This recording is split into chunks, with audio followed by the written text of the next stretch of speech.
pessoal, meu nome é Luana, eu sou assistente social da Social Work na Prática e hoje nós vamos abordar sobre o eixo 3 da 14ª Conferência Nacional da Assistência Social. O eixo 3, gente, ele aborda a integração de benefícios e serviços socioassistenciais, fortalecendo a proteção social, segurança de renda e a inclusão social no Sistema Único da Assistência Social. Hoje nós vamos fazer uma abordagem sobre esse tema do eixo 3, para que vocês possam ter subsídios para realizarem a pré-conferência de vocês no município de vocês. Então, vem comigo, fica até o final do vídeo, não deixem de me seguir, não deixem de se inscrever no canal e não deixem de deixar os comentários aqui no vídeo que eu respondo todos, ok? Então, bora lá para a nossa aula de hoje. Bom, gente, o nosso principal objetivo é reforçar a integração dos benefícios e dos serviços socioassistenciais como fundamental para fortalecer a proteção social no Brasil. Então, o que isso quer dizer, gente? Qual será o nosso maior objetivo? É nós conseguirmos integrar benefícios e serviços. Nós temos os benefícios de transferência de renda, né? Os nossos programas de transferência de renda, e nós temos os serviços socioassistenciais realizados por toda a rede. Então, o nosso objetivo no eixo 3 é pensar em propostas que vão nos auxiliar a realizar essa integração. Então, vamos lá. O que a gente precisa entender para a gente pensar nessas propostas do eixo 3, tá? O que é prioritário aqui para a gente conseguir debater nesse tema do eixo 3. O primeiro, gente, é o fortalecimento do cadastro único. Nós precisamos fortalecer o cadastro único, né? Nós precisamos planejar as atividades realizadas pelas entidades, pelos equipamentos, pelas unidades públicas. Nós precisamos qualificar a prestação dos serviços socioassistenciais. E nós temos que entender, compreender como funcionam as legislações que regulamentam os benefícios eventuais nos municípios, tá? Então, são prioritários para que a gente consiga debater esse tema. Nós também precisamos entender sobre a intersetorialidade entre a política de assistência e as outras políticas, ou seja, educação e saúde. E a gente também precisa entender sobre o acesso aos benefícios socioassistenciais. E aí a gente vai debater sobre o fortalecimento da proteção social por meio da segurança de renda, que ela é fornecida, né? Ela é adquirida, viabilizada através dos programas de transferência de renda que nós temos hoje, o Bolsa Família e o BPC, o Benefício de Prestação Continuada.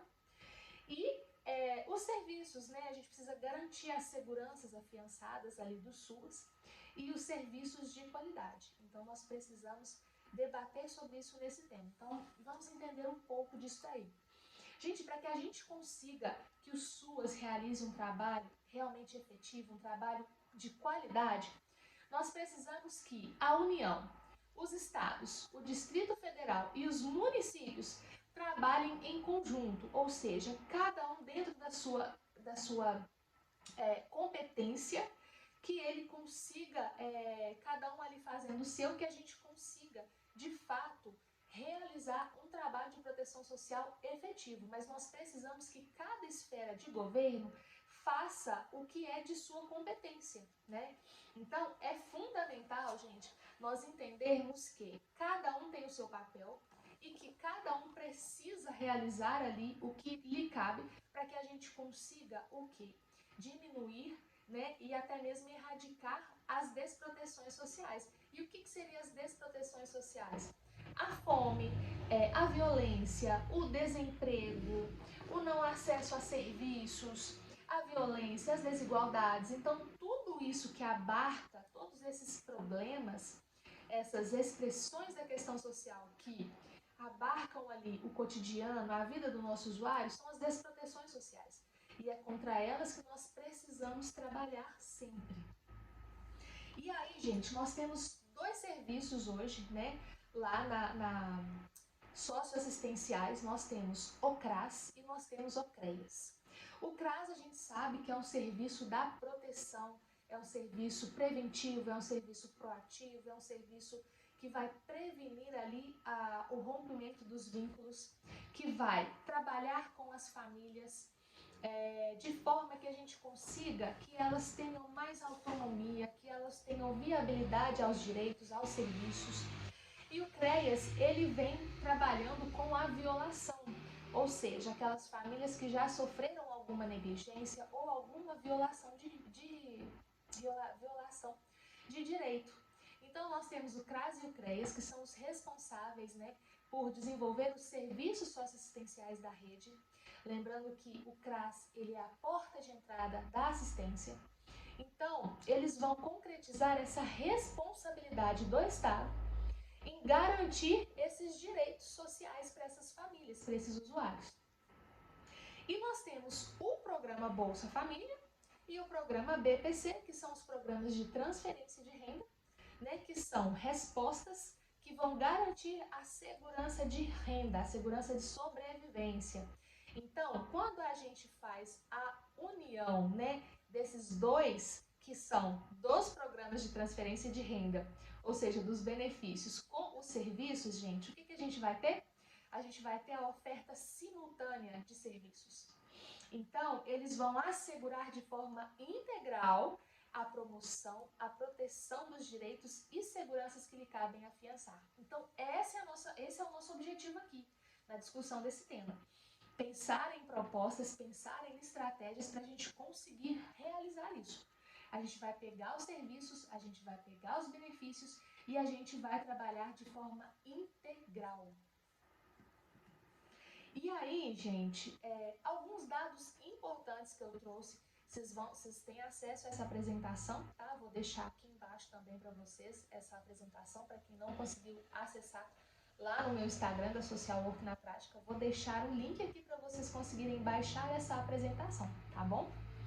Gente, alguns dados importantes. O programa Bolsa Família, em fevereiro deste ano de 2025, ele alcançou pouco mais de 20 milhões de famílias.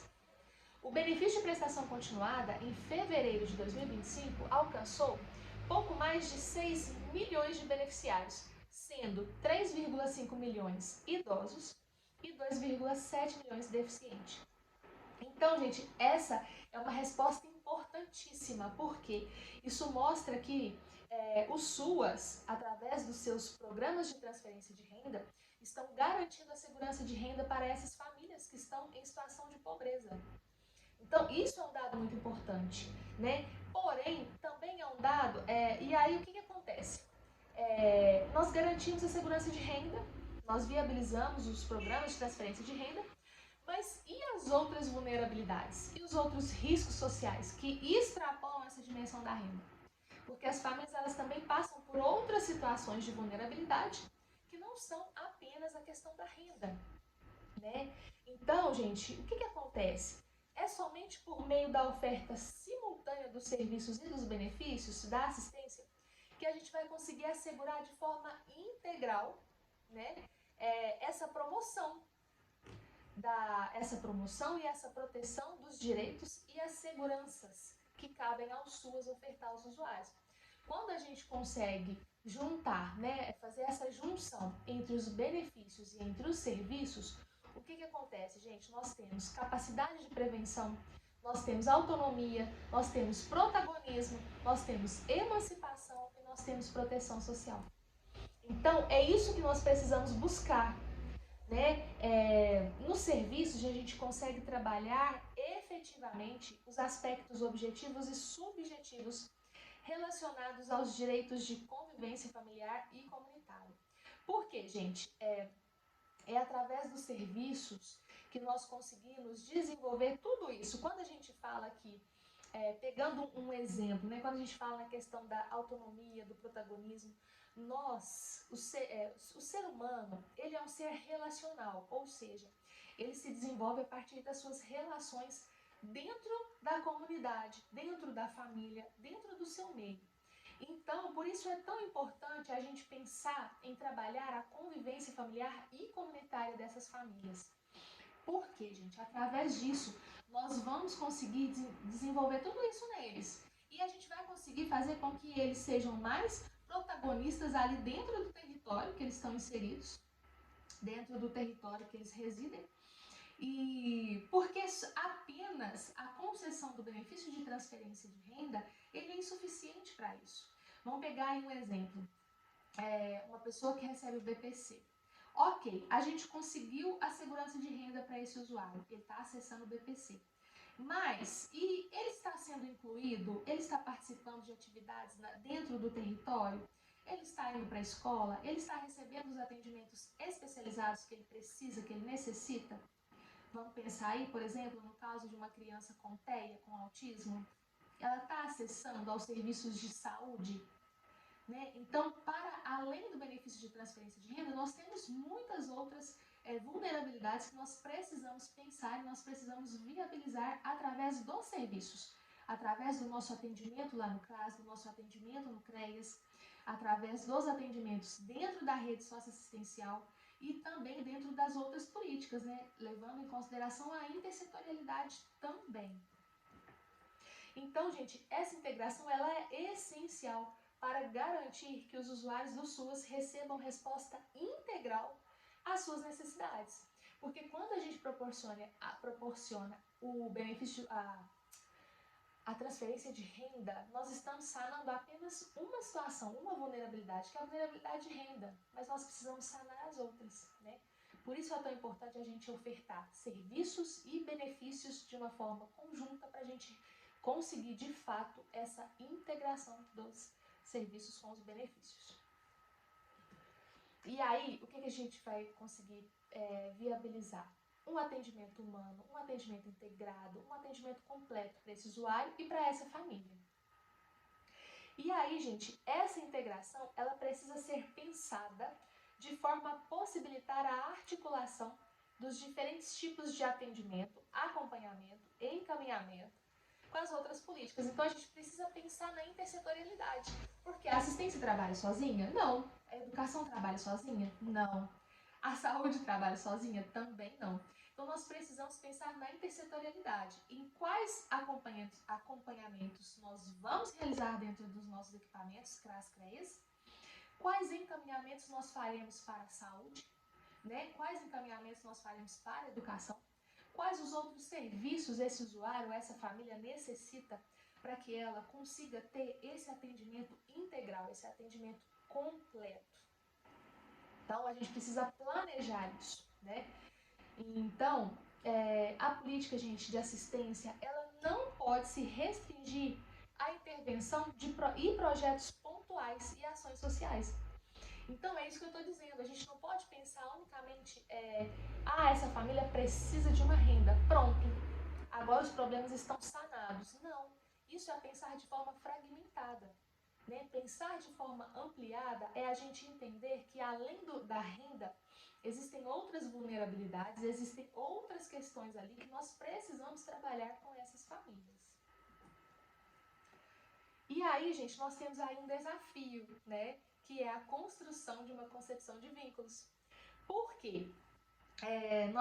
Nós precisamos, gente, olha só, uma política que busca combater desigualdades e promover o desenvolvimento humano e social tem como papel central o trânsito do ambiente individual para o coletivo, privado para o público, familiar para o comunitário e social. Então, para que a gente não realize ações pontuais, ações caritativas, o que nós precisamos pensar? Nesse usuário, nessa família, dentro do seu contexto familiar, dentro do seu contexto no território. Como eu falei anteriormente, nós somos seres relacionais. Então, nós somos fruto do nosso ambiente, do nosso meio. Então, nós precisamos pensar nessas estratégias dentro da comunidade. Pensar nesse indivíduo de forma coletiva e não individual, para que a gente não trabalhe de forma fragmentada. E aí nós temos também um outro desafio que é muito importante, gente, a vigilância socioassistencial efetiva. Por quê? Vocês vão ver que todos os eixos dessa conferência, agora da 14ª Conferência Nacional, ele transita por essa questão da vigilância socioassistencial, porque o SUAS ele coloca que as políticas, os serviços, os programas, os projetos, para que eles de fato sejam realizados de forma efetiva, com qualidade, ele precisa ser, é necessário que se faça um diagnóstico ali do território. Então, nós precisamos conhecer o território que nós estamos trabalhando, nós precisamos conhecer quais são os serviços, quais são as vulnerabilidades, quais são as situações de risco. Nós precisamos fazer esse diagnóstico dentro desse território, porque as ações elas precisam ser planejadas de acordo com as necessidades desse usuário. Não adianta eu propor ações ou propor projetos e serviços que não vão responder a uma demanda desse usuário. Então eu preciso conhecer quais são as suas necessidades, quais são suas vulnerabilidades, e eu preciso trazer respostas. E como que eu consigo fazer isso? Através da vigilância socioassistencial do município. Ela realizando esse diagnóstico, eu consigo ter essas informações e realizar um trabalho voltado ali para aquela demanda que aquele usuário vai trazer para mim. Então, gente, qualificar os serviços socioassistenciais significa olhar para o território e incorporar na organização dos serviços as demandas da população atendida, tá? Então, não adianta, como eu falei, não adianta a gente propor serviços, propor ações que não darão respostas para esses usuários. E aí, gente, cadastro único. Agora, trazendo um pouquinho do cadastro único, que é o nosso principal programa de transferência de renda, né? O cadastro único ele é um instrumento importante para a execução da política pública de assistência social. Porém, nós temos aí alguns estigmas, né? Nós temos aí, muitas pessoas falam, né, abordam que permanecem as pessoas, os usuários do programa Bolsa Família, permanecem pobres por não estarem inseridos no mercado de trabalho, ou seja, gera uma passividade, eles não vão querer trabalhar, eles já estão recebendo dinheiro do governo. Quem nunca ouviu isso, né, gente? E nós temos aí a realidade em contrapartida, que é o quê? A população ela está inserida no setor informal, né, em trabalhos precários, com rendas baixas e sem direitos trabalhistas. Então, essa é a realidade do público. E aí, eu estou trabalhando para mudar essa realidade? Eu estou trazendo para esse usuário algo que eu consiga tirá-lo dessa situação, desse emprego que é informal? Porque o que nós precisamos, gente? Nós temos aí um dado, nós temos uma informação, nós precisamos trabalhar em cima disso. Se eu entendo que hoje a maior parte das pessoas que recebem o Bolsa Família estão em trabalhos informais, estão sem direitos trabalhistas, então, estão trabalhando com uma baixa e tendo como salário uma baixa renda, eu preciso trabalhar em cima disso, né? Existe uma segurança de renda? Sim, porque ele está recebendo o benefício ali, o valor do Bolsa Família. Mas nós precisamos pensar na perspectiva do direito. E aí o que eu preciso proporcionar para esse usuário? Inserção laboral, inserção socioeconômica, socioaprendizagem, empreendedorismo social. Então são questões que eu preciso trabalhar com esse usuário para que ele consiga sair desse mercado informal, consiga acessar um trabalho formal, ter um salário digno, não depender mais desse benefício e solicitar o cancelamento ou a suspensão do mesmo, né? Então, a gente precisa atuar de maneira complementar, articulando ações de qualificação e geração de emprego com o acesso aos serviços socioassistenciais. Então, ao mesmo tempo que eu vou viabilizar que esse usuário tenha acesso ao programa de transferência de renda do Bolsa Família, eu também vou viabilizar para ele capacitação, né?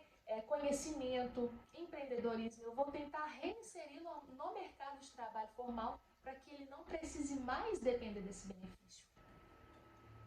Então, nós temos aí algumas barreiras, né? Nós temos a falta de informação, nós temos a distância dos centros de atendimento, nós temos a complexidade dos processos administrativos. Nós precisamos pensar muito nisso, gente, nessa questão, quando a gente for realizar as nossas propostas dentro desse eixo, pensar nessas barreiras aqui. Como que eu consigo sanar essa falta de informação? Porque eu não sei vocês, mas eu já atendi pessoas que chegaram para mim, que eram pessoas que tinham perfil para receber o BPC, por exemplo, e não estavam acessando o benefício simplesmente porque desconheciam, não tinham informação nenhuma do benefício. Nós temos pessoas que não conseguem acessar aos serviços e nem os benefícios porque residem na zona rural ou residem em locais muito longe de onde estão localizados os centros de referência de assistência social. E aí elas não conseguem chegar até o equipamento, não têm conhecimento, né? Não têm a informação. E a complexidade dos processos administrativos também, né? Então a gente precisa desburocratizar, é importantíssimo a gente pensar nessa desburocratização dos serviços, tá? E aí, gente, o acesso aos benefícios socioassistenciais ainda enfrentam muitas barreiras, especialmente em áreas rurais, que foi o que eu falei, né? Em localidades com maiores índices de desproteções sociais. Então, a gente precisa reforçar o papel dos benefícios eventuais e benefícios emergenciais, como os destinados a situações de emergência. Isso aqui é importantíssimo, tá, gente? A questão do benefício eventual, cesta básica, ou outros, né, que nós temos nos nossos equipamentos. Nós precisamos entender e trabalhar de forma que esse benefício é um benefício emergencial, para uma situação de emergência. Então, nós precisamos viabilizar a segurança de renda para essa família, para que ela acesse esse benefício eventual apenas em situações de extrema necessidade, tá? Então, gente, enfim, né, o nosso eixo ele vai reforçar a integração de benefícios e serviços como fundamental para fortalecer a proteção social no Brasil. E isso a gente tem aí um ciclo, né? Serviços socioassistenciais, qualificação profissional, fortalecimento do cadastro único, atualização dos benefícios eventuais e a intersetorialidade das políticas, que foi o que eu falei anteriormente aqui no decorrer da nossa exposição do eixo, né? A gente pegar todos os serviços que são disponibilizados lá nos CRAS e CREAS, a gente qualificar esses profissionais, porque nós precisamos nos qualificar o tempo todo para a gente desempenhar um trabalho de qualidade. A gente trabalhar a intersetorialidade das políticas, porque uma política sozinha não consegue trabalhar, nós precisamos estar sempre em conjunto com a saúde, com a educação. Fortalecer muito o cadastro único, porque através do cadastro único a gente tem todo esse diagnóstico da comunidade, do território, né? É lá que a gente tem as principais e todas as outras informações das famílias. Então nós precisamos fortalecer o cadastro único, fazer com que as famílias acessem o cadastro único e atualizar sempre a legislação dos benefícios eventuais. Isso também é muito importante, tá? Bom, gente, então, diante de todos esses desafios que eu elenquei aqui nessa exposição, que fala, né, no nosso eixo 3, agora vocês vão para os trabalhos, vocês vão pensar, elaborar essas propostas para que elas sejam encaminhadas depois, né, na nossa conferência municipal, nas nossas conferências municipais. Eu espero que eu tenha conseguido abrir um pouquinho a mente de vocês para que vocês consigam pensar propostas necessárias, propostas assertivas para que a gente consiga aí desenvolver cada vez mais um trabalho de excelência dentro do SUAS, que eu acredito que é o seu desejo e é o meu desejo também enquanto profissional do SUAS.